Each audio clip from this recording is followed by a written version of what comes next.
segundo panel. Estamos contrarreloj un poquito, pero todo es interesante y nos ayuda mucho. Así que pon el foco. Invitamos al doctor Edwin Sarri Mora, que es la persona que él va a hacer el trabajo de moderador en este segundo panel. Luego de este panel tendremos el almuerzo y seguimos los trabajos, ¿verdad? Y el tercero va a ser la vivencia. Así que no se vaya nadie.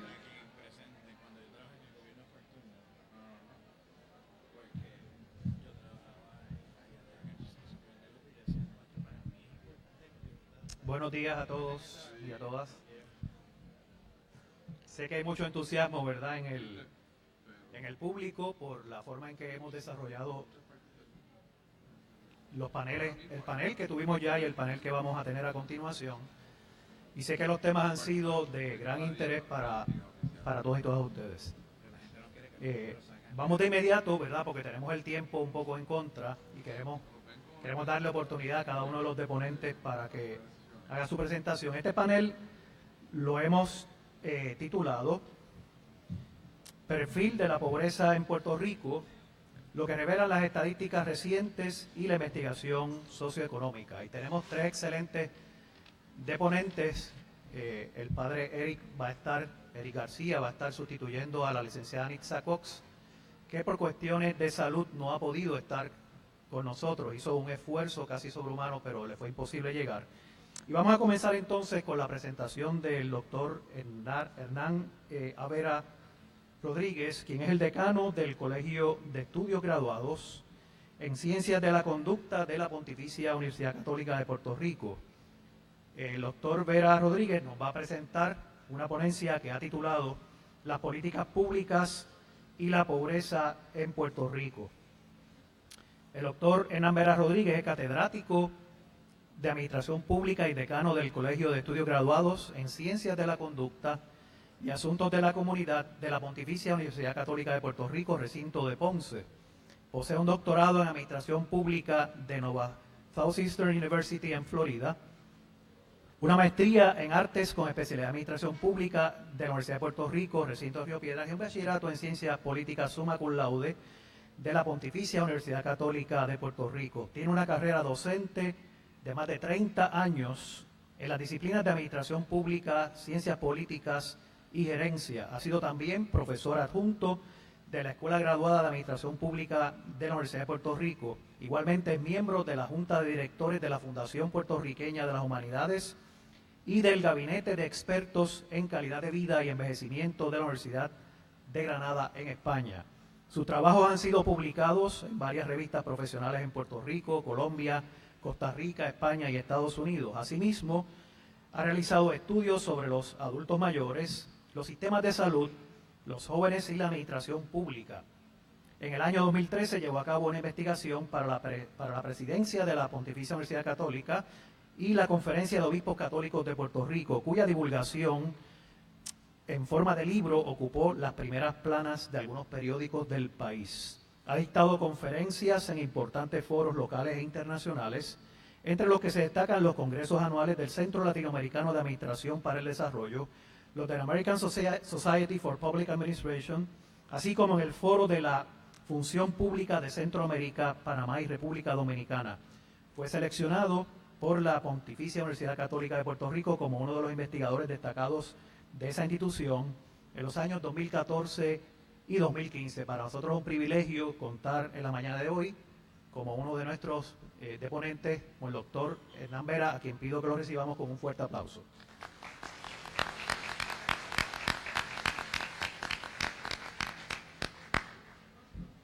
Muy buenos días. Me uno al saludo protocolar. Papa Francisco decía a los jóvenes, haced lío.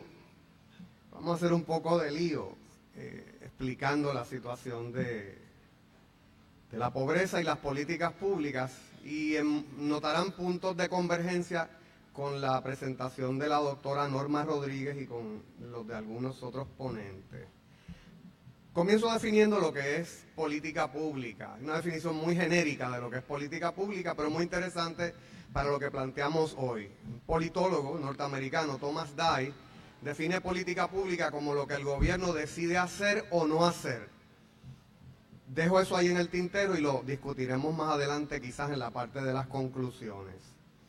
También la política pública es considerada como un ciclo. Como podemos ver, existen unos problemas sociales, percibidos o reales, que se convierten en planes de acción para mejorar esos problemas. Se le asignan unos presupuestos y se crean unos programas y agencias para la solución o mejoramiento de esos problemas sociales. Así que cuando hablemos de políticas públicas, pues ese es nuestro marco teórico. Interesante notar que la Organización de Naciones Unidas y la Comisión Económica para América Latina, CEPAL, en el 2015 establecen lo que se llama la Agenda 2030. Desde el 2015 proyectar cuáles son los temas importantes que deben abordar los gobiernos en el mundo para mejorar la calidad de vida en el planeta. Pues mire lo que aparece aquí como número 1. Fin de la pobreza. Así que para el 2030, fin de la pobreza. El número 2 también está relacionado con los temas que venimos a discutir hoy. Hambre cero. Hambre cero. Viendo por encima el número 8, trabajo decente y crecimiento económico. Y así, pues se abordan estos temas en la agenda de los países. 193 países miembros de la ONU acuerdan esta agenda. Persigue la reducción de la desigualdad en todas sus dimensiones, busca el crecimiento económico inclusivo y persigue la erradicación de la pobreza. Bien importante, aquí se ha visto hoy que hay dos tipos de pobreza según las definiciones. Pobreza absoluta, que es, vamos a decir, la falta o la carencia total de bienes. Naciones Unidas lo define como aquellas personas, aquellas familias o personas que ganan menos de $1.25 al día. Así que en Puerto Rico quizás no estamos hablando de eso, pero sí estamos hablando de la pobreza relativa de la cual se ha hablado en el día de hoy. En Puerto Rico ha habido distintas políticas públicas con respecto al combate a la pobreza. Muy por encima,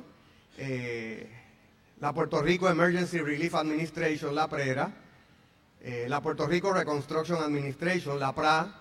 Dentro de la PRA se hace un informe que se llama el Informe Chardón, y el Informe Chardón hace un diagnóstico bien preciso de cuáles son las necesidades de Puerto Rico, diagnóstico que se recoge un poco en Operación Manos a la Obra, a la cual siguen las políticas del Estado benefactor y del Estado interventor, la creación de agencias y programas, los incentivos contributivos a compañías extranjeras y la transferencia de fondos federales.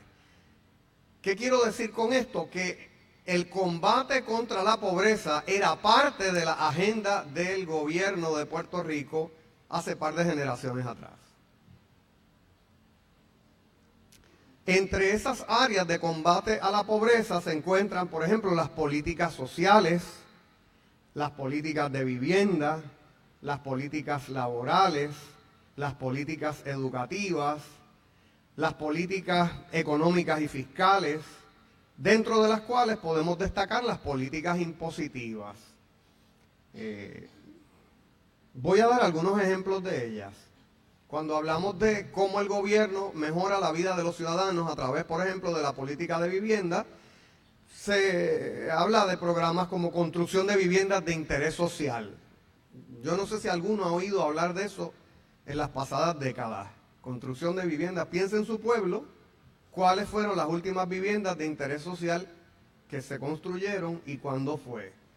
Subsidio de alquileres, hipotecas a bajo interés. Cuando hablamos de políticas laborales, hablamos del mantenimiento a los salarios mínimos, hablamos de los beneficios marginales o prestaciones, vacaciones, días por enfermedad, bonificaciones. Hablamos de planes de jubilación, de retribución por años trabajados. Hablamos de protecciones al trabajador, salud, seguridad, protección contra despidos injustificados.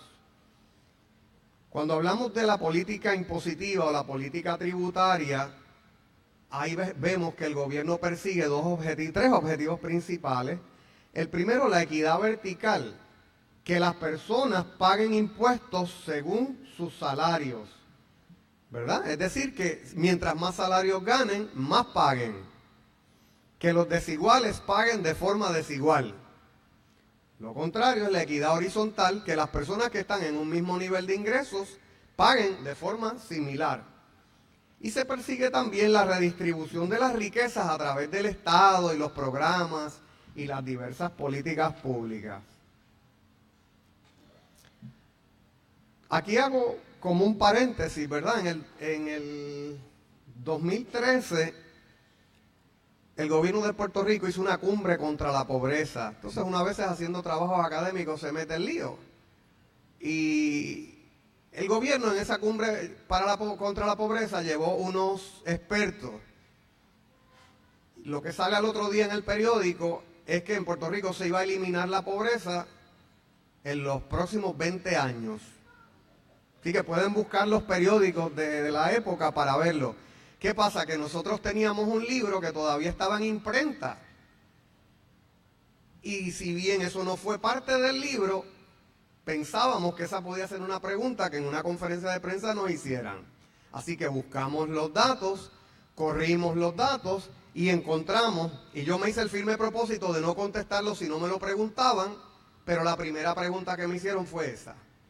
Así que los cálculos que yo hice en aquel momento es que la pobreza, como vimos esta mañana, sí tendía a ir disminuyendo, pero que el ritmo de disminución, no hasta llevarla a cero, si es que eso es posible en algún momento, no iba a ser de 20 años, sino por lo menos de 100. Y muchas cosas han pasado desde el 2013 para acá.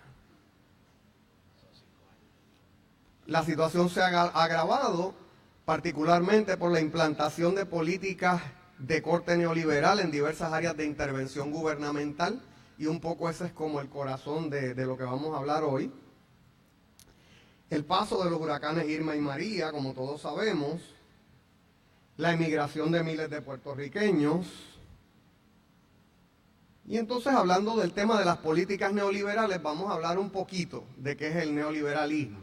El neoliberalismo es una teoría económica o una ideología que propone un rol más pasivo del Estado en materia económica y social.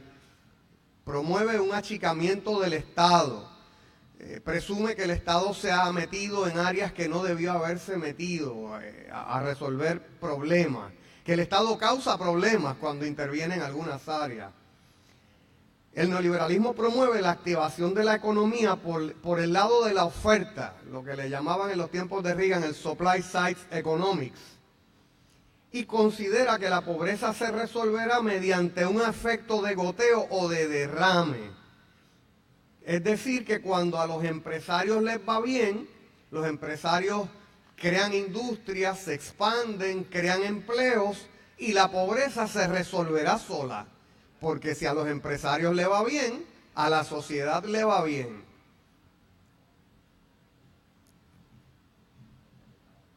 La teoría o ideología neoliberal es la espina dorsal de las políticas públicas en Puerto Rico. Ha sido y es la espina dorsal de las políticas públicas en Puerto Rico desde los 90, pero con énfasis desde mediados de los años 2000. A medida que nos fuimos entrando a la crisis, es más crudo el discurso neoliberal.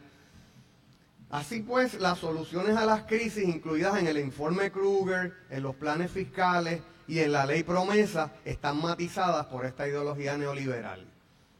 Según nuestro criterio, estas políticas están profundizando la situación de pobreza en el país, a la vez que no parecen impulsar el crecimiento económico. Y el doctor Marazzi quizás tenga alguna evidencia para ello. Veamos algunas políticas específicas. No hay que ser un ingeniero de cohetes para predecir cuál va a ser el efecto de esto en una economía donde ya el 40 y tanto % de la población estaba bajo los niveles de pobreza según el Buró del Censo. Así que por el lado de la política salarial tenemos algunas políticas públicas muy por encima, como la congelación de salarios en el sector público. Eso lleva bastantes años ya.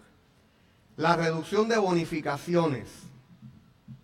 La propuesta reducción de jornada por el lado de la estabilidad de empleo se promueve, hay una propuesta para eliminar la ley 80 que protege contra despidos injustificados.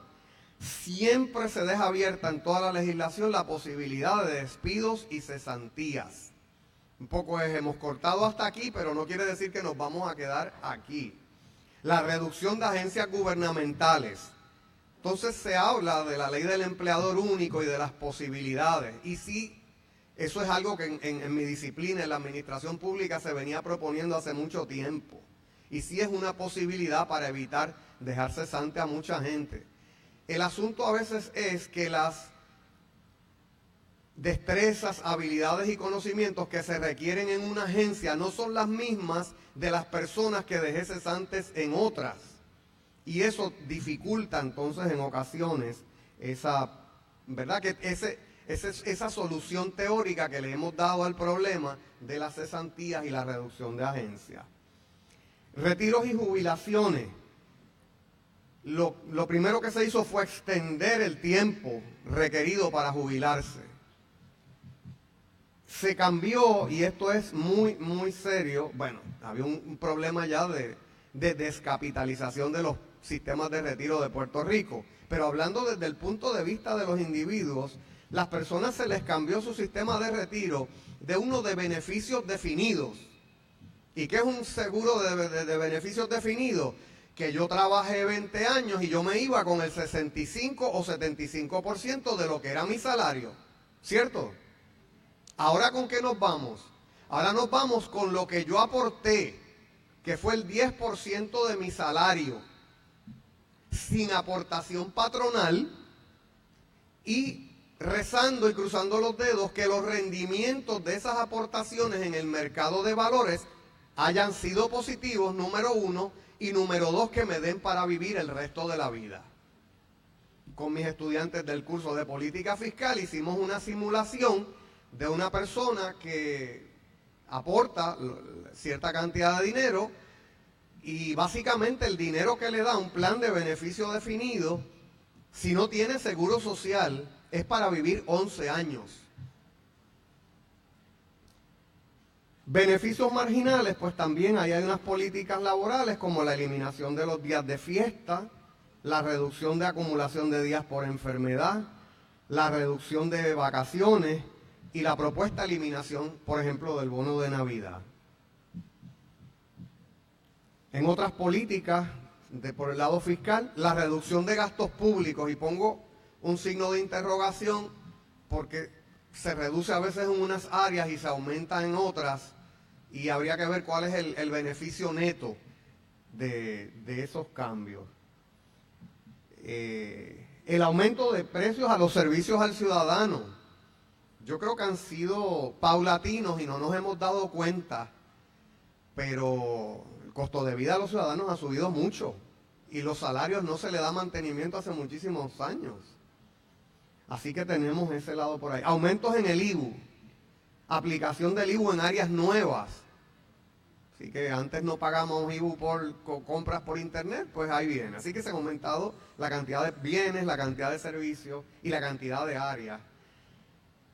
Por el lado de las políticas educativas, la reducción de escuelas, la privatización, el aumento de matrícula en la UPR y el cierre de recintos como otras posibles políticas públicas. Efectos previsibles de estas políticas en la pobreza. Un aumento en la pobreza en los adultos mayores, aquí estoy hablando de las personas 65 años o más, el cual ya rondaba el 40%. La posposición de la edad para el retiro, lo cual a la vez puede provocar el desempleo en jóvenes por falta de empleo. Un aumento en el número de personas y familias bajo el nivel de pobreza, por razones como la mayor inflación, menores ingresos, y ya en el 2016 el 43.5% de las personas, según el Buró del Censo, pues tenían una situación de pobreza. Como vimos en las ponencias anteriores, un aumento en los working poor, una precarización laboral, personas que trabajan y personas que tienen, que no les alcanza el salario para llegar a fin de mes. Una disrupción en la estructura de clases sociales, Puerto Rico se mueve a pasos acelerados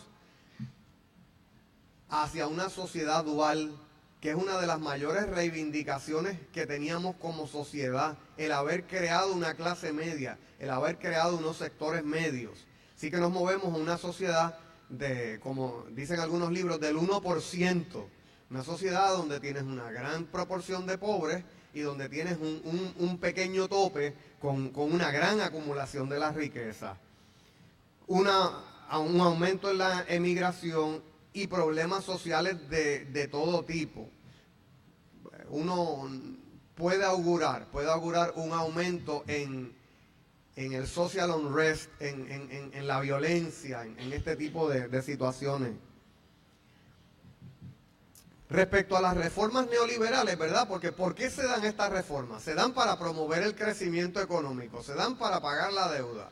Vamos a ver lo que dicen algunos organismos y teóricos importantes sobre si esta fórmula puede resultar. Dice el Centro Latinoamericano de Administración para el Desarrollo en un documento del 2008 que recoge el sentir de todos los ministros de Administración Pública y de Desarrollo de los países de América Latina. Dice la cita: contrario a lo que se afirmó, años después de la aplicación de las medidas neoliberales, los problemas de desarrollo se agudizaron en la región, es decir, en Latinoamérica. Los mercados nacionales se debilitaron, no hubo crecimiento económico, la pobreza se expandió, la gobernabilidad decayó y el Estado, que había sido desmantelado, perdió su capacidad de respuesta a los nuevos desafíos. Dice el economista Joseph Stiglitz en su libro El precio de la desigualdad, la crisis de Europa, y él tiene también algunas citas sobre Puerto Rico recientes, la crisis de Europa la ha provocado un exceso de austeridad, los recortes en los gastos de gobierno, que como era predecible, condujeron a la recesión, es decir, que profundizaron la situación económica de Europa. Más interesantemente, en una ponencia que estábamos ayer, uno de los ponentes, profesor de empresas de la Pontificia Universidad Católica, nos pone en conocimiento de un artículo del Fondo Monetario Internacional, que fue uno de los organismos que promovió este tipo de políticas en el mundo. ¿Cuáles son los efectos? En términos de incrementos en crecimiento económico, los resultados de las políticas neoliberales son difíciles de establecer luego de examinar un amplio número de países. Entonces nos cuesta preguntarnos entonces, ¿para qué? Austeridad, ¿para qué? Número 2, los costos en términos del aumento en la desigualdad son notables. Y número 3, el aumento en la desigualdad a su vez afecta el nivel y la sostenibilidad del crecimiento. Sergio Marzuach, en uno de los miembros del Centro para la Nueva Economía, uno de los think tanks más prestigiosos en Puerto Rico, hace poco estableció lo siguiente. Dice: el plan fiscal, por lo tanto, está anclado firmemente en una teoría de ajuste macroeconómico que ha fracasado en docenas de países. La Junta debería ser intelectualmente honesta y admitir que el documento que ha certificado es más un manifiesto económico, un manifiesto ideológico que un plan de recuperación económica. Reflexiones finales. Muchas de las áreas de política pública del país han sido influenciadas por la ideología neoliberal. Número 2, nos parece que tanto el gobierno de Puerto Rico como la Junta de Control Fiscal han decidido no incluir el combate contra la pobreza y la desigualdad como parte de las políticas a seguir en el país. Acuérdense de mi definición de política pública, es lo que el gobierno decide hacer o no hacer. Aquí se decidió no intervenir en el problema de la pobreza porque partimos del supuesto del trickle down economics, de la teoría del derrame, que si a los ricos le va bien, no va a haber pobres. Número 3, las medidas de austeridad promovidas tanto por el gobierno como por la Junta tienden a profundizar la pobreza y la desigualdad en el país. Prevemos el surgimiento de una nueva pobreza generada por el Estado. Muy buen día. Gracias.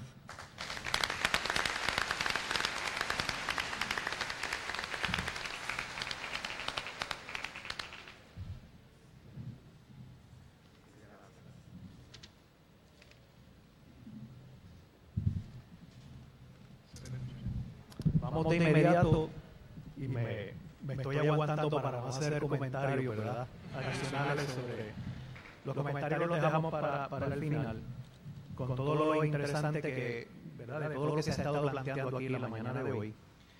Teníamos como segunda deponente en la mañana de hoy a la licenciada Anitza Cos Marrero, directora de la División de Análisis y Política Social de la empresa de consultoría de estudios técnicos, y el título de su presentación, Pobreza en Equidad en Puerto Rico y la respuesta de la sociedad civil por cuestiones de salud bastante serias, según me informan en la noche de anoche que se comunicó, y de hecho se estaba comunicando en la mañana de hoy con el padre Eric, no pudo llegar. Así que tenemos como un bateador emergente, ¿verdad?, como un pinch hitter al padre Eric García, que, como ustedes ven, es un ex-teenager, y lo digo porque fue mi alumno en el colegio, yo no soy tan mayor. Así que énfasis en que es una persona sumamente joven. No voy a hablar aquí de quiénes fueron mis profesores en el recinto de Mayagüez. El padre Eric tiene un bachillerato en artes de nuestro recinto de Mayagüez de la Universidad de Puerto Rico. Tiene una maestría en administración de organizaciones sin fines de lucro y en teología, otra maestría en teología y preparación de liderazgo internacional. Ha sido asesor de municipios del gobierno central, canciller, es el actual canciller de la diócesis de Mayagüez, una de las personas que estuvimos trabajando en este equipo, ¿verdad?, coordinado por Monseñor Álvaro Corrarío y la doctora Olga Hernández y el doctor Leandro Colón. Y vamos entonces con Padre Eric, que también ha participado, como se ve en su currículo, en temas de administración pública y análisis socioeconómico, y lo tenemos entonces a él con la presentación de la licenciada Anitza Cos. Vamos a darle un fuerte aplauso al Padre Eric.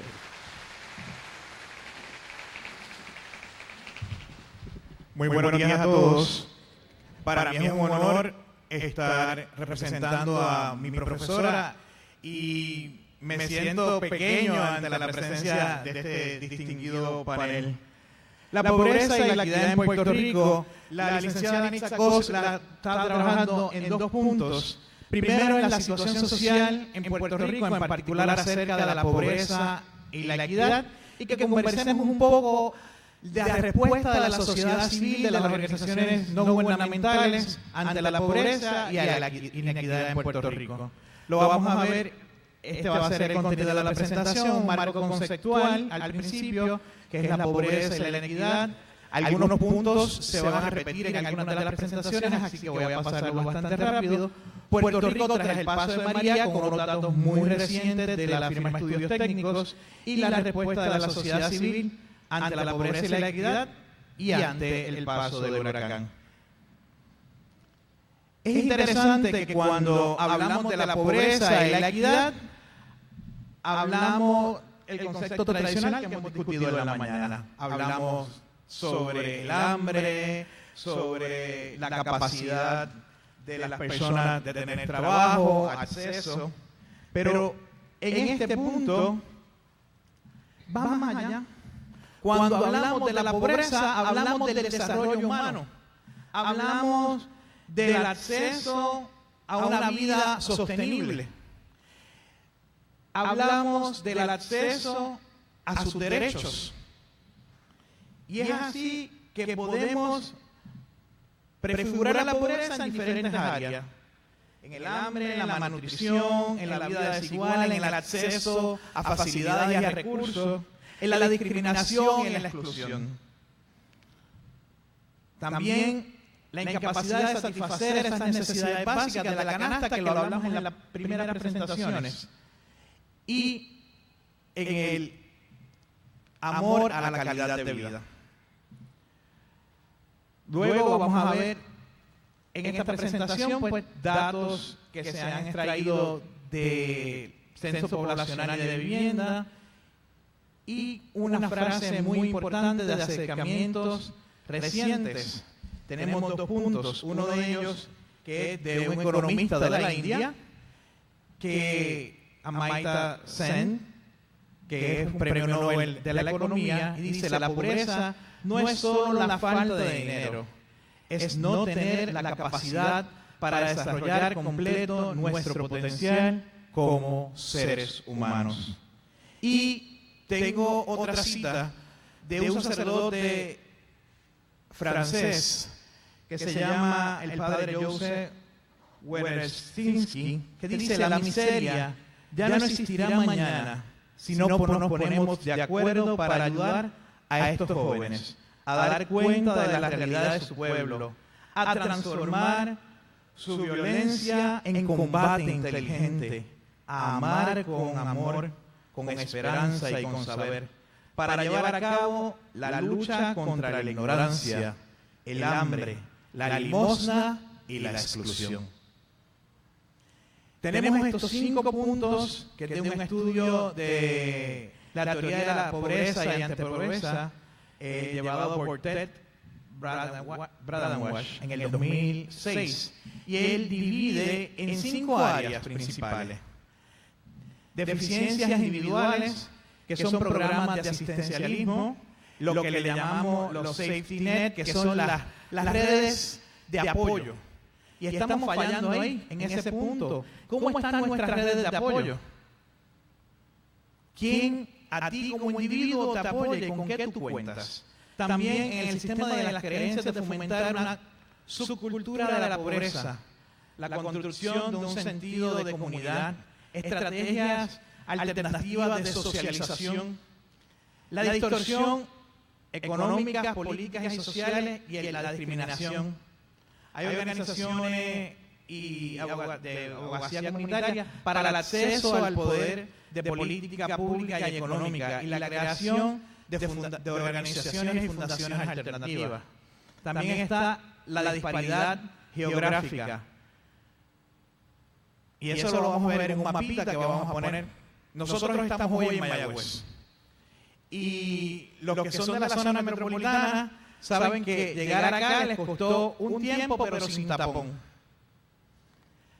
Pero cuando nosotros, los de la zona oeste, tenemos que ir a la zona metropolitana, llegamos con el tapón, porque hay una mala distribución de dónde están ubicadas las cosas y dónde se distribuyen los recursos. Y la interdependencia cíclica y acumulativa. Este punto creo que es medular, que lo estemos estudiando en Puerto Rico. La licenciada Danitza Cos dice que este es uno de los puntos más medulares que en Puerto Rico estamos fallando. Son programas integrales que atiendan a nivel individual y comunitario. No podemos ser islas. Tenemos que trabajar en conjunto. Todos dependemos unos de otros. Las organizaciones, el gobierno, las iglesias tienen que desarrollar este proceso para trabajar juntos. ¿Qué tenemos en el Puerto Rico de hoy? Tenemos un momento que tenemos ahora mismo unos 173,000 personas desempleadas. Unos 92,000 de estos vienen del sector privado. En los últimos 3 años se van alrededor de 60,000 personas por año a vivir fuera de Puerto Rico.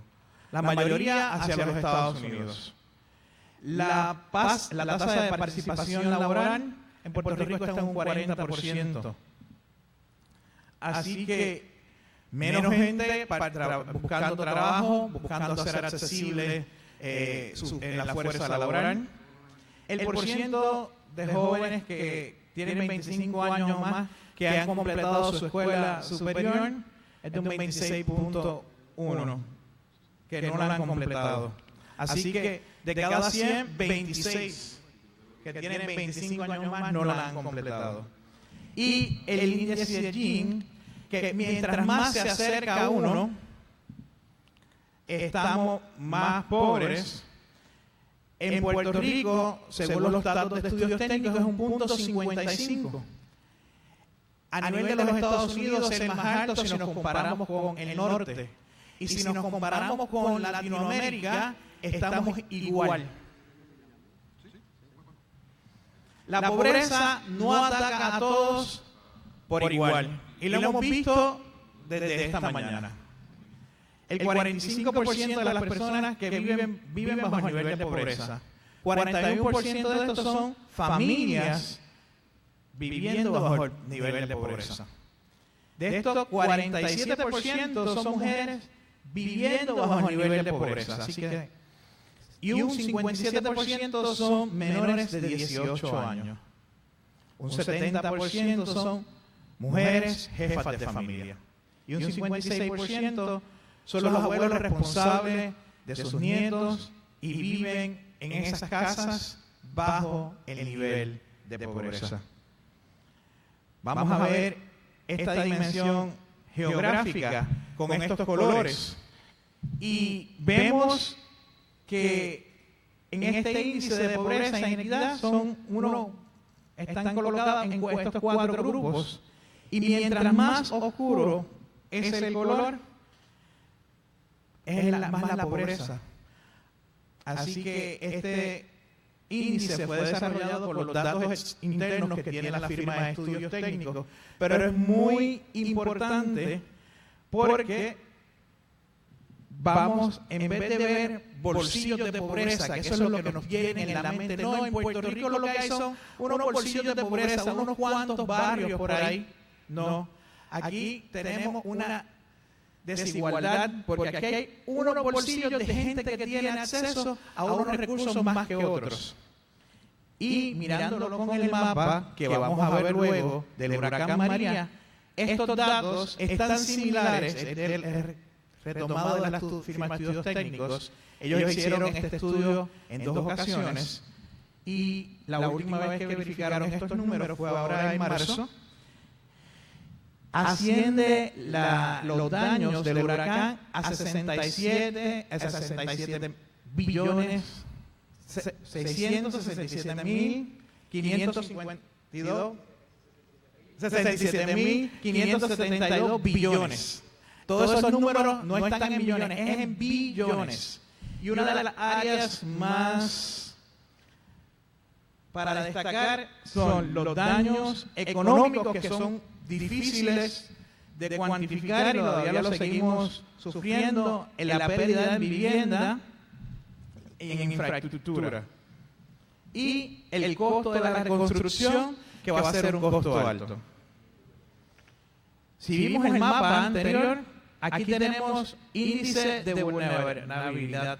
Estos índices se sacan de FEMA, se sacan de datos donde hablan sobre el bajo nivel de pobreza, índices de los vientos, lo que da NOAA, el nivel de ingresos, las personas sin hogar en Puerto Rico, el valor de las casas que valen $80,000 o menos, y vemos que mientras el color más oscuro estamos entre un 6.2 a un 10.7 en este índice de vulnerabilidad. Vemos que en esta zona, pueblos como lo son Añasco, Las Marías, Maricao, San Sebastián, Mayagüez, todo lo que es centro, estamos más afectados. Si vemos el mapa anterior, también es igual. Los colores anaranjados y azules salen en las mismas zonas. Y lo vemos también en este. La necesidad de vivienda desde una perspectiva social a raíz del impacto de María. Sí, la zona este fue la más dura impactada y lo vemos ahí. Pero como quiera, en los países más pobres, en los pueblos más pobres, tenemos el mapa tocando la zona. La respuesta de la sociedad civil ante la situación social y económica de Puerto Rico. Este mapa, en donde están los puntos amarillos, es donde están las organizaciones no gubernamentales y sin fines de lucro. El primer estudio realizado por la Red de Fundaciones y Estudios Técnicos fue en el 2002, haciendo otro estudio en el 2007 y teniendo otro estudio en el 2015. Y hemos visto cómo paulatinamente estas organizaciones han aumentado de alrededor de 6.500 que había en el 2002. Hoy tenemos 11.570 organizaciones sin fines de lucro. Este dato es al 2015. ¿Y por qué ha pasado esto? Estamos hablando de un aumento en cooperativas, en fideicomisos, en corporaciones especiales para el desarrollo municipal, en corporaciones sin fines de lucro, organizaciones comunitarias de bases de fe que hacen la labor en sus barrios y comunidades. Estas organizaciones sirven a 700.000 personas, sirvieron a 700.000 personas en el 2014. 64% jóvenes, 60% mujeres, 59% hombres, 55% mujeres y niños y un 52% a la comunidad en general. Divididas en diferentes renglones estas organizaciones. Y algunos de ustedes ya están aquí marcados para recreación y deportes, servicios sociales, educación, cultura, ambiente, salud. Y ley de defensa con menos organizaciones y organizaciones internacionales. El voluntariado en el tercer sector es la fuerza fundamental del sector y de las organizaciones. Es por eso que da el espacio a los ciudadanos para servir mejor al país y poner sus recursos y sus talentos al servicio de otro. En Puerto Rico, en el año 2014, habían 381.481 personas brindando tiempo voluntario en las organizaciones sin fines de lucro. Esto fuera lo que emplean 23.633 personas, con un rango de unos 356 millones, que es la aportación estimada en el trabajo voluntario. Por eso es que los gobiernos hacían política pública para tratar de fomentar el voluntariado de los jóvenes. También se buscaba medir el voluntariado con plataformas electrónicas, y la Universidad del Sagrado Corazón desarrolló un proyecto que es la Oficina del Voluntariado, donde se van recopilando datos con organizaciones sin fines de lucro y su impacto. Si lo vemos a nivel de impacto de las organizaciones sin fines de lucro, emplean unas 150.410 personas, que esto es un 16% del empleo total, más personas que la agricultura, que el turismo, emplean las organizaciones sin fines de lucro. Y tienen un 6% en el salario mínimo.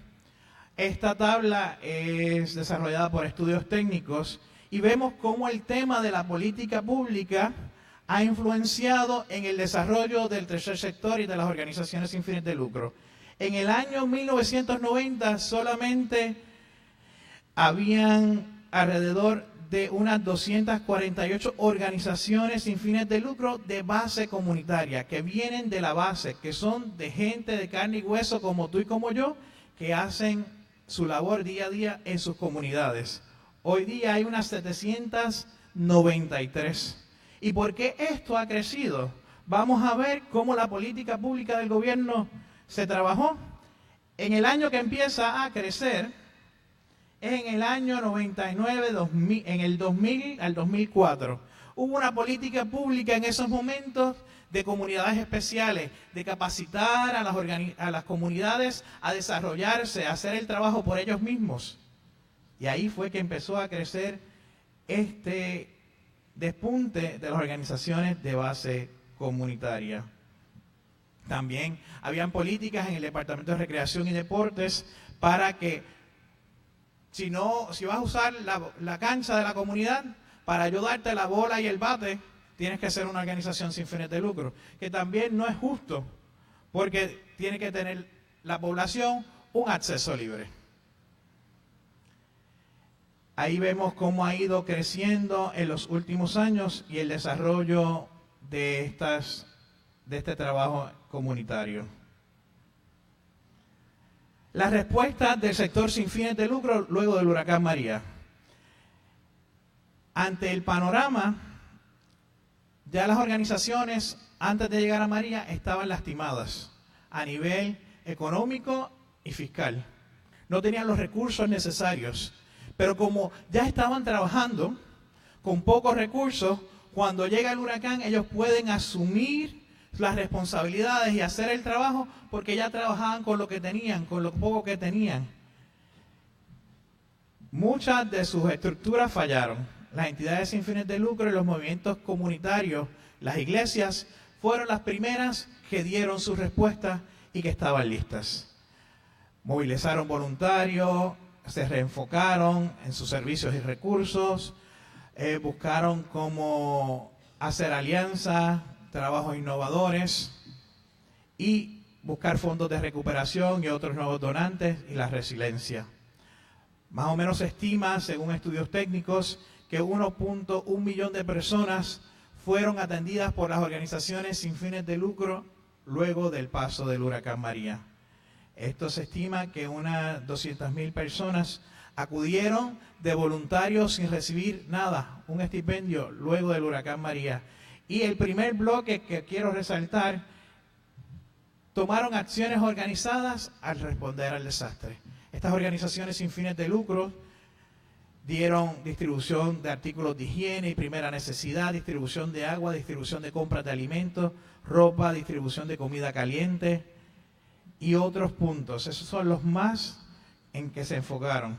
Y algunos de ellos llegaron hasta dar albergue provisional e instalación de placas solares y renta o asistencia de alquiler en esos momentos. El estado actual de las organizaciones ha sido que un 57% no contaba con un plan, un 43% contaba con un plan. Así que 65% de esas organizaciones tuvieron que parar. Retos que tenemos. La situación fiscal del país. Las demandas crecientes, la disminución del personal, la fuente de fondos para gastos administrativos y operacionales y los problemas de infraestructura y servicios básicos para su funcionamiento. Oportunidades, los voluntarios, la red de colaboración, las alianzas, el desarrollo de nuevos programas, la capacitación y la acumulación, la cultivación de nuevos donantes. Comentarios finales, y uno de ellos muy importante. Tenemos que el reconocimiento del tema en la discusión y en las decisiones de política pública. Tenemos que hablar de la pobreza. El acercamiento multisectorial, en donde todos nos podamos sentar de tú a tú en una mesa a hablar de estos temas. El enfoque de oportunidades de movilización social. Tenemos que movernos. La sistematización y réplica de las experiencias de éxito. Si hay organizaciones sin fines de lucro que lo están haciendo bien, que compartamos lo que estamos haciendo bien, cómo se hace, hacia dónde vamos. Y una estrategia en el desarrollo enmarcada en los principios de la economía solidaria y el rol del tercer sector. La licenciada Cos envía sus saludos y uno de los puntos que nos pide es que este foro no se quede solamente en Mayagüez, que este foro se pueda replicar en las diferentes zonas en Puerto Rico para que el tema de la pobreza no se quede en el olvido, sino que sea día a día. Estemos ahí como la gotita que cae y hace el boquetito, porque se tiene que quedar en la mente. No se puede borrarle los documentos públicos. Tenemos que hablarlo. Que el Señor les bendiga y muchas gracias.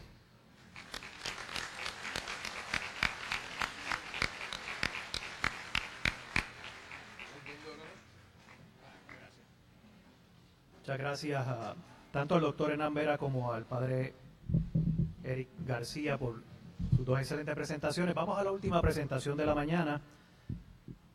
Tenemos el privilegio de contar con nosotros con el doctor Mario Marazzi, quien es el director del Instituto de Estadísticas de Puerto Rico. Yo creo que le toqué aquí una tecla que no debió haber tocado, así que ya mismo la recuperamos. El doctor Mario Marazzi, como he dicho, director ejecutivo del Instituto de Estadísticas de Puerto Rico, nos trae una ponencia titulada Desarrollo Humano, el desarrollo desde la perspectiva de la gente para encarar la pobreza y la desigualdad. Doctor Mario Marazzi, y estoy traduciendo del inglés que estaba su resumen está aquí en inglés, estoy traduciendo básicamente lo más importante. Fue seleccionado director del Instituto de Estadística de Puerto Rico en agosto de 2007. Desde esa posición ha realizado numerosos estudios, tales como la preparación del primer inventario de estadísticas de Puerto Rico, el establecimiento de lo que en inglés se conoce como el Quality Criteria for Puerto Rico, para las estadísticas de Puerto Rico, que es un indicador, ¿verdad?, del estado de las estadísticas del país. Y se ha encargado de la implementación y el desarrollo de programas de estadísticas para el gobierno de Puerto Rico, la revisión metodológica sobre los costos de vida, las estadísticas de mortalidad, entre otras tareas. Al mismo tiempo, desde el Instituto se han dirigido distintos estudios estadísticos por primera vez durante los pasados 11 años que he estado dirigiendo el Instituto, incluyendo por primera vez la presentación de un índice de desarrollo humano, que, como él va a explicar, es un índice que por Puerto Rico no ser miembro de Naciones Unidas no estamos en la publicación anual de este índice. Para resumir un poco, ¿verdad?, su extenso currículum vitae, antes de trabajar con el Instituto de Estadística como su director, sirvió como economista en la División de Finanzas Internacionales de la Junta de Gobierno de Gobernadores del Sistema de la Reserva Federal en Washington, D.C. Durante este tiempo trabajó en proyecciones macroeconómicas para el Sistema de la Reserva Federal, en el diseño de política monetaria y diseño de decisiones de política monetaria, y en la publicación de varios artículos en journals académicos y 2 capítulos de un libro sobre economía internacional. El doctor Marazzi tiene un bachillerato de la Universidad de Harvard, una maestría en economía de la Universidad de la London School of Economics en el Reino Unido, y un doctorado en economía de la Universidad de Cornell. En el 2012, el doctor Marazzi fue seleccionado como el primer puertorriqueño miembro de la Sociedad del Instituto Internacional de Estadísticas. Ha presentado en distintos foros internacionales sus trabajos, tales como la Organización Económica para la Cooperación y Desarrollo, OSD por sus siglas en inglés, la Joint Statistical Meeting y en el Centro Latinoamericano de Estudios Monetarios. Dejo con ustedes el uso de la palabra y lo recibimos con un fuerte aplauso al doctor Mario Marazzi.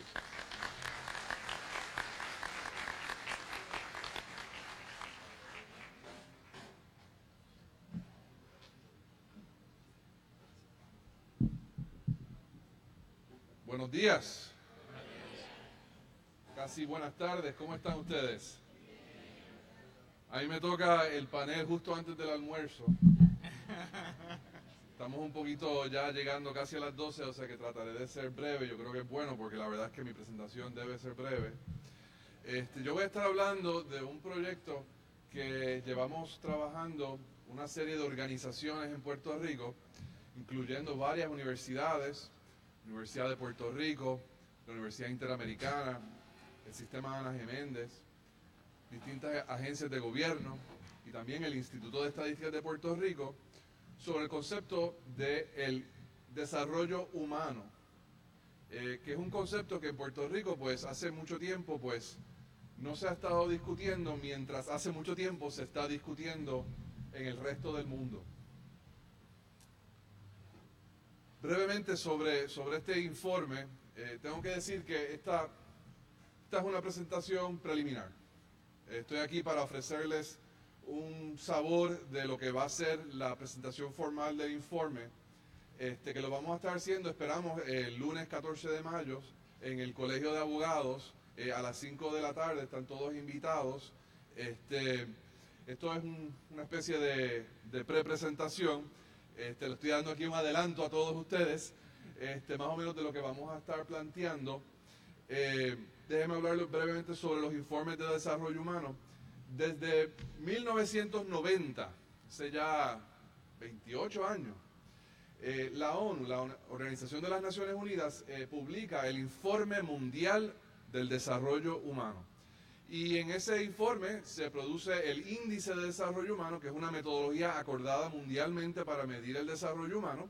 Se calcula el desarrollo humano, el Índice de Desarrollo Humano, para unos 140 países,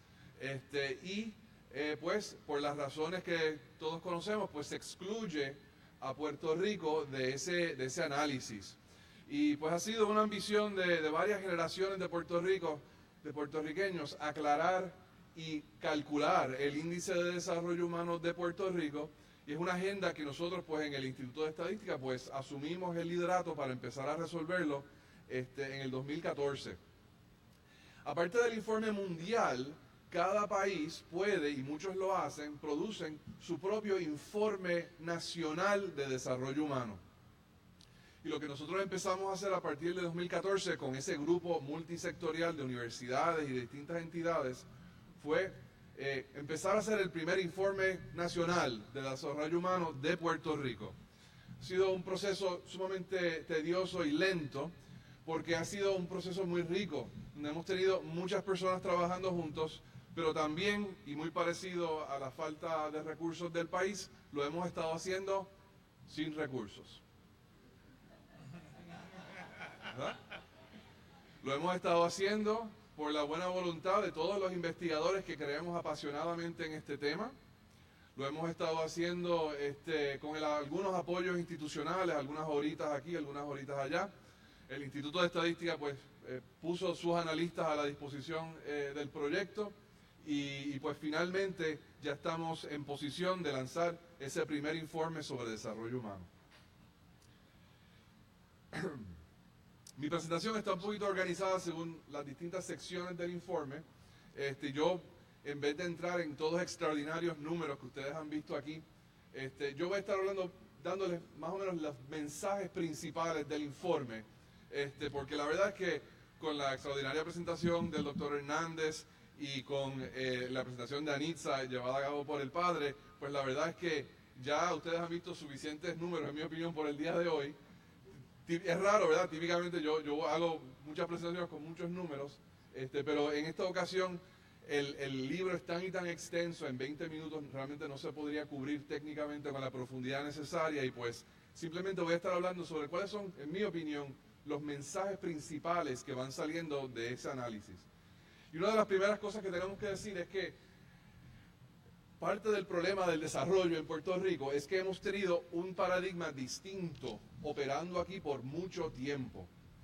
Y, ¿verdad? El informe nos impulsa como sociedad a que repensemos qué es lo que nosotros pensamos como desarrollo, qué es el desarrollo de las sociedades, qué es el desarrollo de los países, cómo es que eso se hace, por qué es que en otros sitios se está dando y por qué en caso de Puerto Rico hace ya por lo menos 10 años, si no mucho más, se nos ha hecho muy, muy difícil.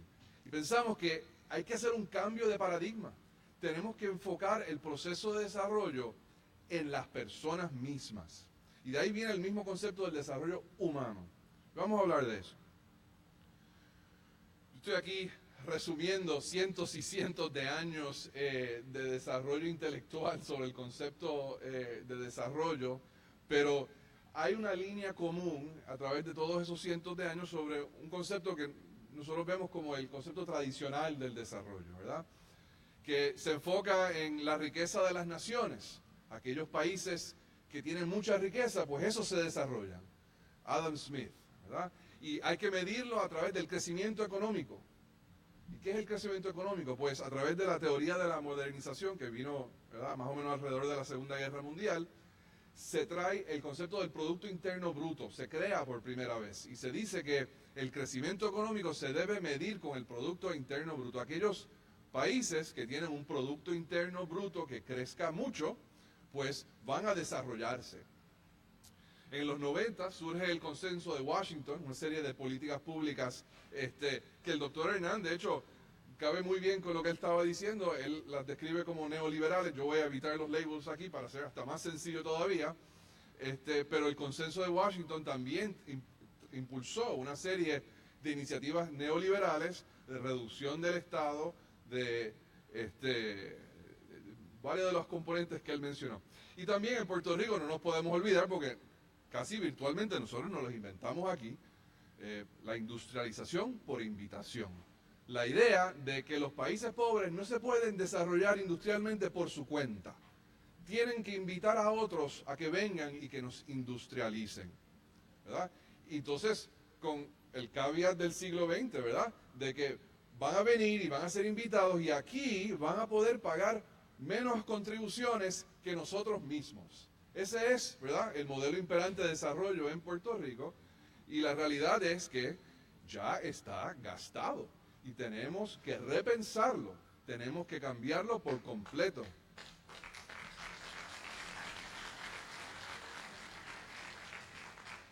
Tenemos, para usar palabras metafóricas, tenemos que arrancarlo de raíz, ¿verdad? Bien, entonces, ¿qué es el desarrollo humano? Pues el desarrollo humano surge como una alternativa a todas esas visiones.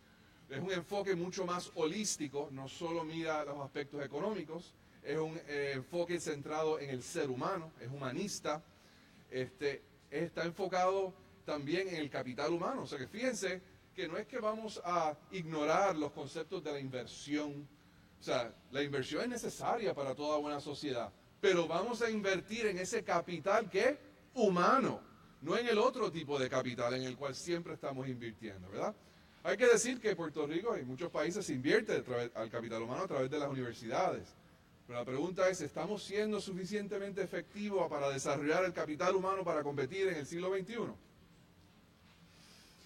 También, obviamente, el tema de la sustentabilidad ambiental necesaria hoy en día. Hay un continente de plástico que está creciendo en los mares todo el tiempo. A mí me paran los pelos cuando veo toda esa información. Y de ahí, y de esos debates que se han dado por décadas, particularmente el compañero Amartya Sen convence a las Naciones Unidas de empezar a mirar al desarrollo mucho más ampliamente que simplemente el Producto Bruto, y empezamos a considerar el concepto de desarrollo humano. Las Naciones Unidas entonces formaliza el desarrollo humano, su índice, y empieza a producir una serie de estadísticas, una serie de informes. Aquí hay una definición bastante, ¿verdad?, concepción, yo ni la llamaría definición, sino te da una idea de qué es fundamentalmente cuando tratamos de definir el desarrollo humano, pues se refiere a la posibilidad que tienen las personas de ampliar sus libertades reales para elegir lo que valoran más en la vida.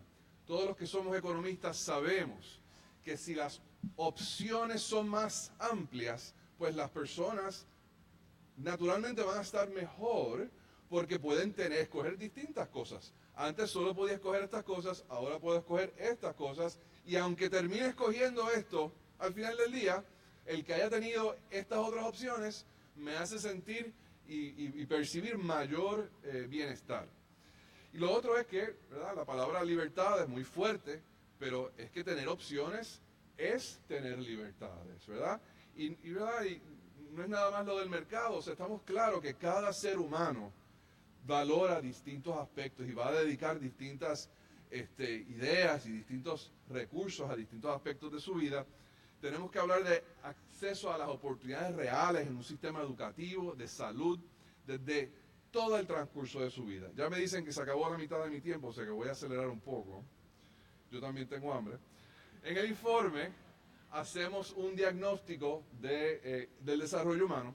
Puerto Rico atraviesa una crisis multidimensional que va más allá del estancamiento y de la deuda pública. La estrategia de desarrollo no ha consolidado un proceso de crecimiento sostenido a largo plazo.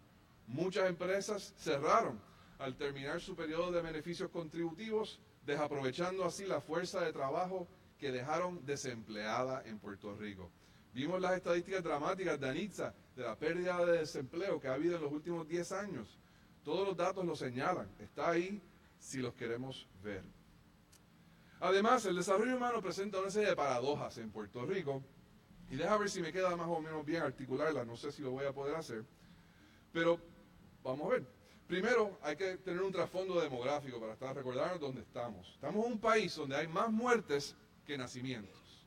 Eso de por sí debería ser una paradoja, pero se ha convertido en nuestro nuevo normal. Hace ya, desde el siglo pasado, no se reemplazan las generaciones en Puerto Rico. Eso es muy dramático. La población se está reduciendo. También se está reduciendo porque hay una ola migratoria histórica, más grande en nuestra historia, que todavía no lo estamos reconociendo. Esto también está causando que en Puerto Rico se quede una población relativamente más envejecida, porque los que se van muchas veces son relativamente jóvenes. Y hace demasiado tiempo en Puerto Rico, la pobreza en la cual viven los niños es indeseablemente e increíblemente demasiado alta. A la misma vez, la sociedad puertorriqueña se ha transformado de lo que era la familia tradicional. Hoy en día hay una diversidad de familias que se componen de distintas maneras y que rompen esos esquemas tradicionales que representan otro reto para nuestro entendimiento social, nuestra cohesión como sociedad y nuestro desarrollo humano. Y hay que reconocer que todavía tenemos una sociedad con mucha xenofobia, con racismo, y si los pudiéramos capturar a todos, seguramente con mucha más trata humana de lo que nos imaginamos. En el informe, uno de los compañeros, el profesor Manuel Torres Márquez de la Universidad Interamericana, catedrático de la UNESCO en Puerto Rico, escribe un ensayo, se llama Calidoscopio Puertorriqueño. Yo capturé varios conceptos de ese ensayo que creo que son maravillosos. Fíjense cómo él vislumbra a Puerto Rico como un país con muchos logros significativos en ciencia y cultura, pero la crisis expulsa nuestro mejor talento a buscar trabajo en otros horizontes. Enfrentamos actualmente la pobreza más absoluta, que es no tan solo la falta de comida y de sustento, sino la de esperanza, cuando no hay ni tan siquiera esperanza. Tenemos un superávit de inteligencia y un déficit de voluntad para enfrentar encrucijadas. Y hay que superar esa desconfianza y esa dispersión de voluntades mediante un diálogo inclusivo. Creo que no estoy diciendo nada aquí que no sepamos, pero es una crítica a nuestro país, a nuestra nación, que hay que hacer, hay que tomarla en serio si queremos cambiar esta situación que estamos viviendo. Bien, el índice de desarrollo humano tradicionalmente se ha compuesto simplemente de estos tres sectores. La crítica original, de un punto de vista de datos, era que el Producto Bruto no medía suficientemente bien el bienestar de las naciones. Y por lo tanto el índice toma ese pilar, el de la economía, y le añade el de la salud y el de la educación. Pero además, a través de los años, se han habido esfuerzos para añadir otras dimensiones, como por ejemplo el ambiente y la cultura, como factores que impactan el desarrollo humano.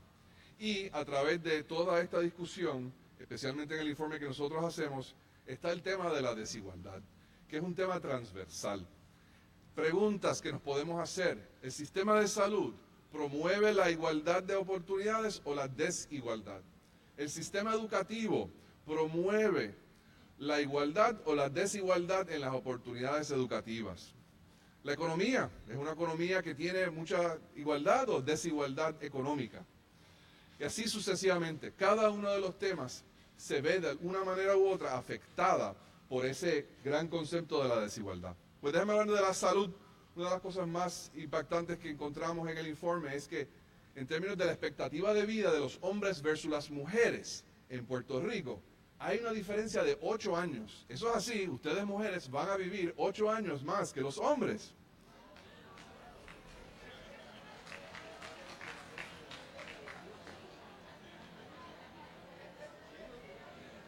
De vez en cuando,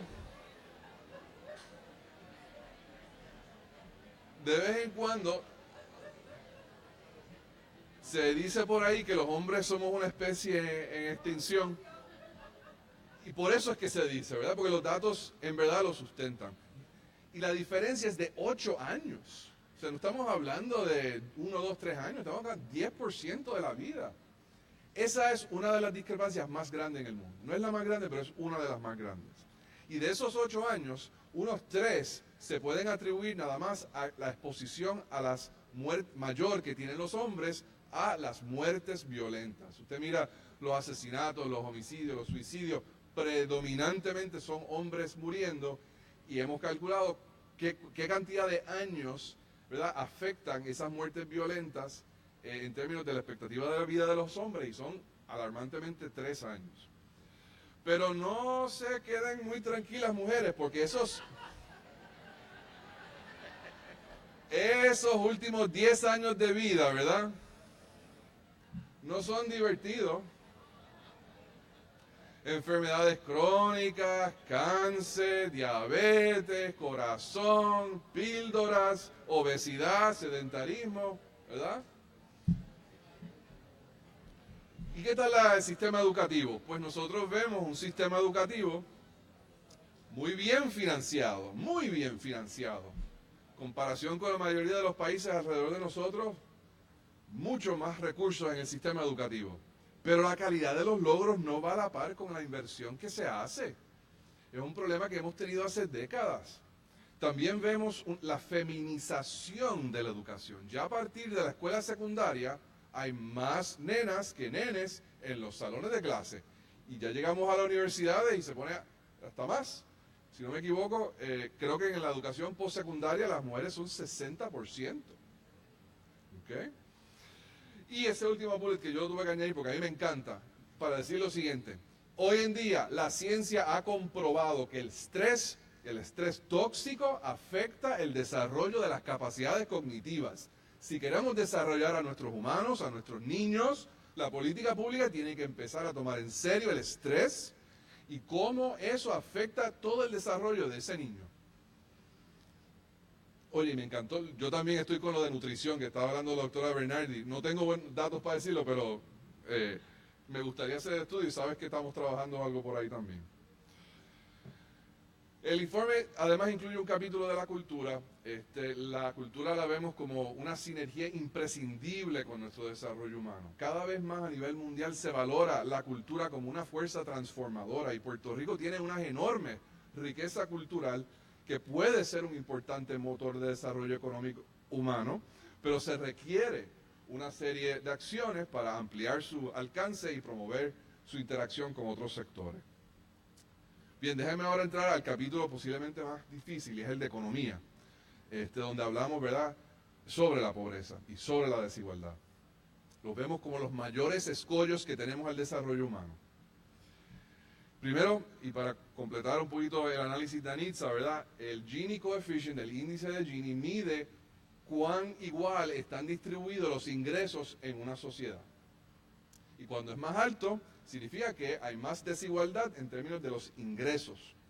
Pues estos son los primeros 5 países de mayor desigualdad de ingresos en el mundo. Número 5. Detrás de África del Sur, Zambia, Honduras y Lesoto. Los datos lo dicen. No tenemos que reinventar la rueda.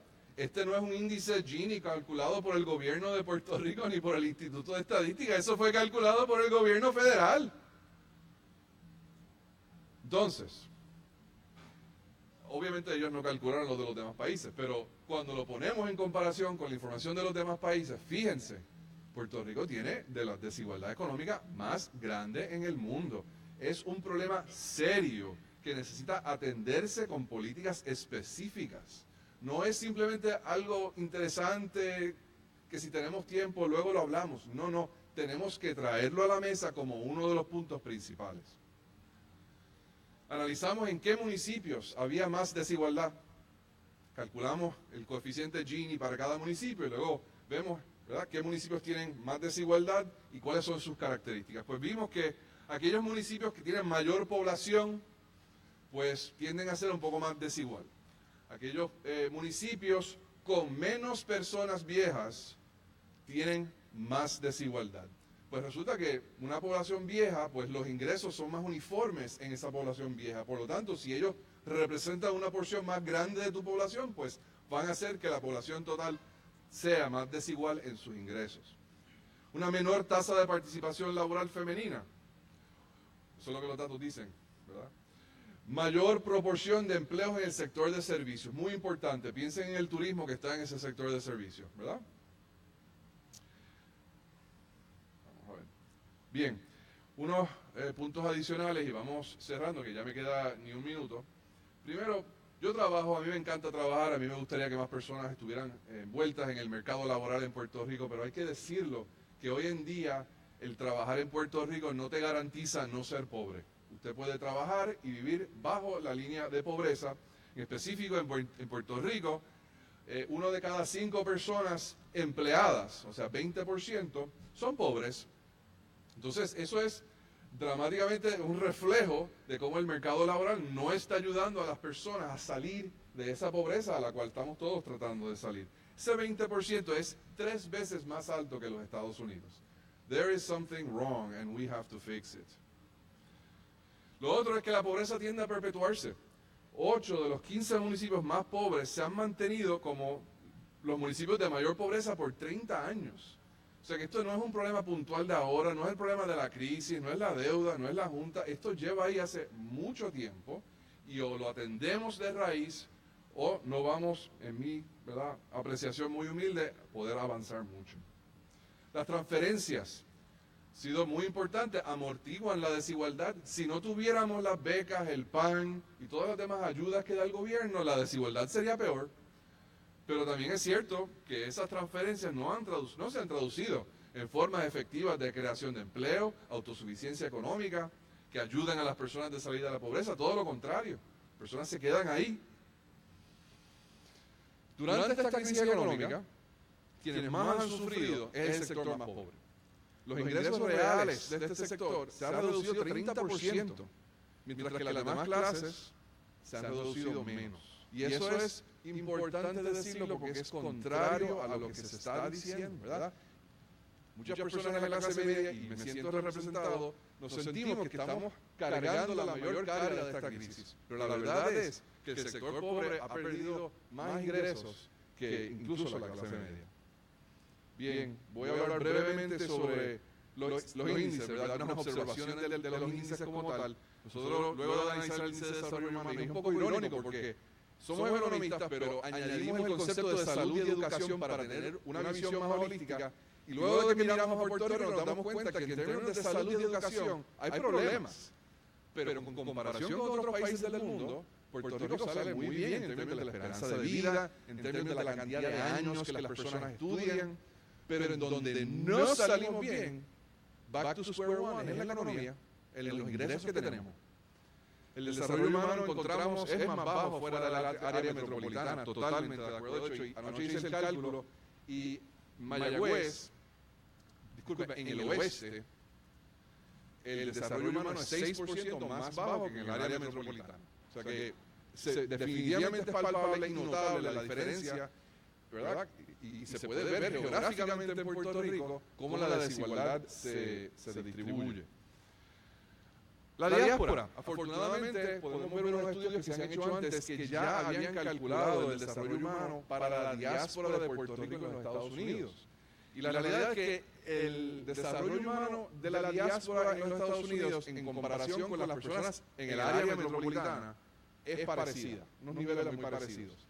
Pero cuando uno mira cuáles son los componentes, es notable como los índices de salud de la diáspora están muy por debajo de lo que son cuando viven acá en Puerto Rico.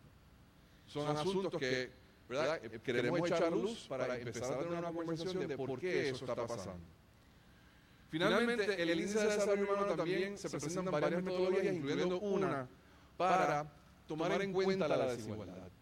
El índice de desarrollo humano simplemente toma esos 3 factores, pero han diseñado una metodología para más precisamente ajustarla para aquellos países que sufren de mucha desigualdad, como Puerto Rico.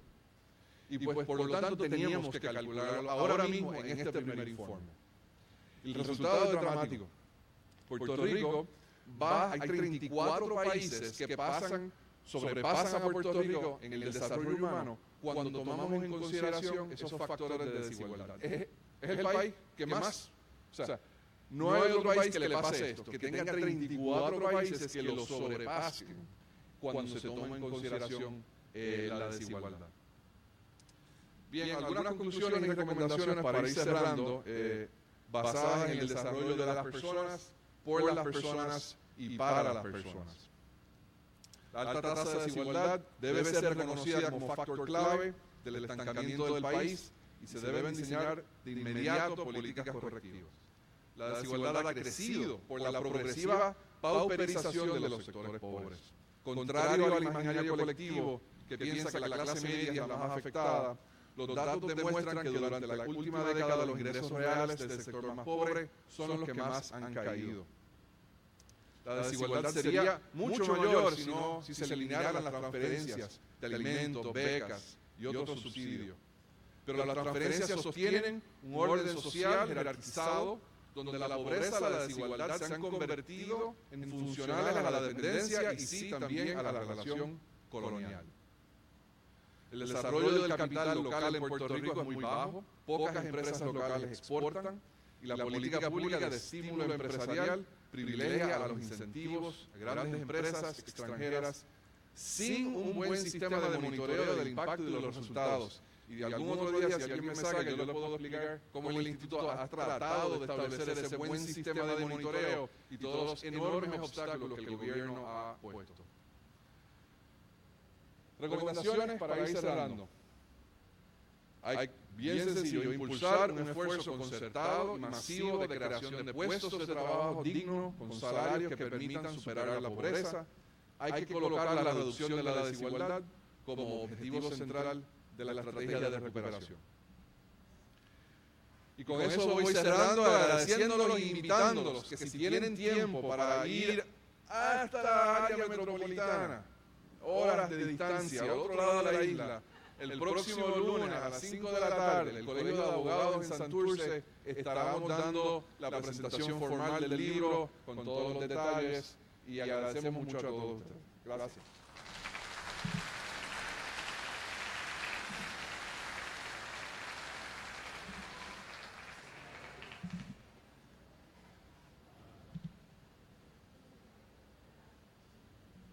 Bueno, vamos a la sesión de preguntas. Tengo aquí algunas preguntas, no las vamos a poder contestar todas. No es que vayamos a romper el récord de la brevedad, pero vamos a ser breves, ¿verdad? Primero, creo que merecen un aplauso los tres deponentes de este último panel. Tenemos unos obsequios que luego de las preguntas se los vamos a entregar a nombre de la Pontificia Universidad Católica y de la Diócesis de Mayagüez. Aquí hay una pregunta que cualquiera de ustedes tres lo pueden hacer desde la mesa o desde aquí, los micrófonos están prendidos. ¿Qué consecuencia tiene la nueva pobreza generada por el Estado en el pueblo trabajador? Es decir, esta pregunta supone que hay unas decisiones de política pública, de lo cual el doctor Hernán Vera nos habló, que esas decisiones de política pública, los tres yo creo que hablaron sobre esto, han estado generando más por ciento de la población en condiciones de pobreza, y creo que las tres ponencias y la de la mañana también evidencian que ha habido un proceso de polarización donde los pobres son los que más han estado sufriendo las consecuencias de la crisis económica y de las decisiones que se han impuesto últimamente. Así que la pregunta está dirigida a cualquiera de los tres ponentes.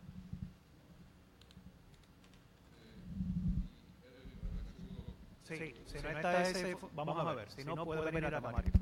El doctor Vera está funcionando el micrófono, sí. No, sí. Sí, ¿qué consecuencias tiene la nueva pobreza generada por el Estado, por las decisiones de política pública generadas por el gobierno en el pueblo trabajador? ¿Qué consecuencias? Bueno, la verdad es que enfrentamos una situación sumamente difícil. El gobierno ha estado tratando de tomar los últimos 2 o 3 cuatrenios una serie de decisiones para tratar de apalancar la crisis fiscal que tienen. En el resultado, pues, son servicios públicos más caros, que creo que uno de los departamentos lo mencionó. También una reducción de servicios, cierre de escuelas, por ejemplo. Ciertamente, si todos estos servicios públicos están ahí para tratar de establecer un level playing field, o sea, para que las oportunidades económicas, educativas y de salud estuvieran disponibles a todo el mundo. Y pues no están ahí ahora. Y ya tenemos una sociedad sumamente desigual, pues, y muy pobre. Pues la pregunta es, ¿hacia dónde vamos? Pues yo solo puedo imaginarme mayor pobreza y mayor desigualdad. Y me preocupa mucho, me parece que es algo que tenemos que atajar y revertir. No sé si eso contesta la pregunta. Yo tendría que añadir que en la búsqueda de, primero que de alguna forma extraña, el doctor Maraz y yo coincidimos, ¿no? Porque puntos finales dice, pues aboga por una mayor intervención del Estado en el combate a la pobreza. A mí me parece, sin embargo, también que hay otros actores que el gobierno no ha echado mano de ellos, como son las universidades. Nosotros en los planes de crecimiento económico, en los planes de desarrollo, vemos, por un lado, una falta de estudios serios de los posibles efectos de X o Y políticas públicas. Y un poco es como si lleváramos un paciente a la sala de operaciones sin haberle hecho ningún estudio. Vamos a hacerle, como decían antes, una exploratoria, a ver qué encontramos y sin saber cuáles son los resultados. Si uno quisiera ver entonces primero una mayor vinculación con las universidades y con los grupos científicos, y en segundo lugar una toma de decisiones basadas en datos, no encorazonadas. También hay que despolitizar el sistema. Aquí tomamos agendas porque X o Y color o X o Y partido está administrando el gobierno. Aquí tenemos que hacer un proceso donde todo tenga su consecuencia, mirando fríamente los datos que tenemos, hacia dónde vamos. Porque si se despolitiza el gobierno, podríamos tener un plan educativo por 10 años, planes de salud y de prevención a 25 años, y los gobiernos no miran el desarrollo sustentable, ni el desarrollo económico, ni los planes. Solamente lo quieren hacer a un sector. Aquí tenemos que mirar todos los sectores por iguales para que se desarrolle. Muy bien. Creo que una pregunta adicional para cerrar tiene que ver, y estoy resumiendo lo que dice la pregunta, básicamente con el tema de la reforma laboral. Si a juicio de los deponentes, lo que se ha propuesto hasta ahora, tanto el proyecto que se presentó y no se presentó, se habló de él y se retiró, ni siquiera fue presentado el proceso legislativo, y lo que se va a empezar a discutir precisamente la semana que viene, esta reforma laboral que resulta ser una propuesta de la Junta de Supervisión Fiscal. A juicio de ustedes, si esto va a contribuir, estos elementos que contiene esta reforma laboral, si va a contribuir a agudizar el problema de pobreza o si va a mejorar realmente la condición de la gente que trabaja en Puerto Rico. Gracias, Edwin. Llevaba preparándome para esa pregunta. Tengo que venir a Mayagüez para decirlo, porque se lo digo en San Juan. Bien, yo no he leído el proyecto de ley que propuso la Junta de Supervisión Fiscal. Yo creo que para ser genuino habría que realmente analizarlo detalladamente. Estamos hablando de un tema de economía laboral, que es muy complejo, donde no hay muchos acuerdos entre los economistas. Y tengo que pensar que las leyes laborales que tenemos se pueden mejorar porque siempre se puede mejorar. Siempre podemos hacer algo para mejorar un poquito más lo que tenemos. Yo no tengo la más mínima duda de que incluso pueden haber escollos que hacen que algunos empresarios pues, no empleen tantas personas. Yo creo que eso es posible. Ahora, lo que sí viene a decir, la contestación que viene preparada para decir es bien sencillo. Creo que como está planteado ahora, a grandes rasgos, a 30.000 pies de altura, sin ver ese detalle de ese proyecto, creo que no hay mucha duda de que la reforma laboral planteada es inconsistente con el desarrollo humano continuo de Puerto Rico. Y con eso me... Doctor Hernán Vera. Suscribir lo dicho por el doctor Marazzi. Las reformas tienden a disminuir el ingreso real de las personas. Y eso pues va necesariamente a dar a alguna gran cantidad de personas bajo la línea de la pobreza. No vemos otra forma de otro posible resultado que no sea ese. Muy bien, con esto terminamos el panel de la mañana de hoy. Nuevamente un aplauso a nuestros deponentes. Le pedimos a los tres que por favor pasen por aquí al frente para recibir a la doctora Olga Hernández un obsequio en agradecimiento por su valiosísima participación y colaboración con el éxito de esta actividad. Y dejo con ustedes al padre Orlando Rosas, que le va a dar unas instrucciones relacionadas con el almuerzo y con la continuación de la actividad que vamos a aprender. Entonces se vuelve a explicar, almorzar y continuar con la actividad al mismo tiempo. una vez estemos sentados, ¿verdad?, con nuestro almuerzo. Así que esas instrucciones las da el Padre Rosa. Muchas gracias por su participación y por su paciencia. Gracias, doctor Edwin. Bien, vamos a hacer lo siguiente para el almuerzo. Van a haber 2 estaciones para ir a almorzar. Aquí hay 3